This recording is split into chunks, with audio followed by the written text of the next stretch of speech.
Nosūnojušu grumbu grumbām izvagotu augumu Latvijas šobrīd dižākā mežābele aug pankopu māju tīruma nogāzē. Saimnieks Andris Kārkliņš saka, nedaudz to atbrīvoja no krūmājiem, tomēr pilnībā to darīt nedrīkst, lai to pasargātu no valdošajiem vējiem. Iznīra tā kā no pelniem, teiksim, es zināju, tur vienu ābeli, šito bija tādos krūmos ieaugus, viņi slēpās visu laiku. Mežābeli paro mežu zvērtē, stīrniņas bociņi, viss, kas ēd to ābolu. Viņi zied arī pavasarī, viņi tiešām abas ābeles ir ziedos un abas ābeles ražo. Mežābele ir uzskatām par aizsargājumu dižkoku, ja tās stumbra apkārtmērs ir 1,5 metri.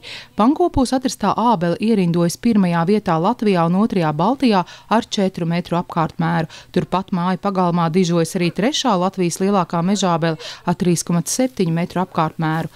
Pankopi ir Andra Kārkliņa dzimtas mājas, kurās savulaik saimniekoja viņa vecvecāki. Darbošanās te atsākusies pēc māju atgūšanas 90. gadu sākumā.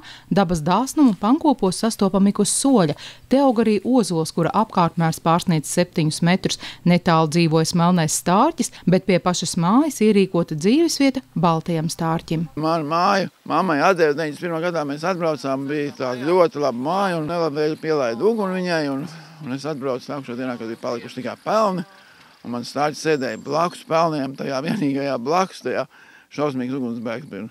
Un es domāju, ka tā ir kā svētība, ka stārķim jābūt šeit un tas blakus mājai jābūt. Es uzcēlu no jauna. Man nāca vērtības, teiksim, cits atpakaļ. Caur stārķi varbūt. Par atradumu saimnieks ir priecīgs, tomēr atzīst, ka šī vieta nebūs turisma apskates objekts, jo cilvēku pūļi šādām vērtībām var nodarīt tikai kaitējumu. Ieva Benefelda, Lands Perševics, Skrundas televīzija.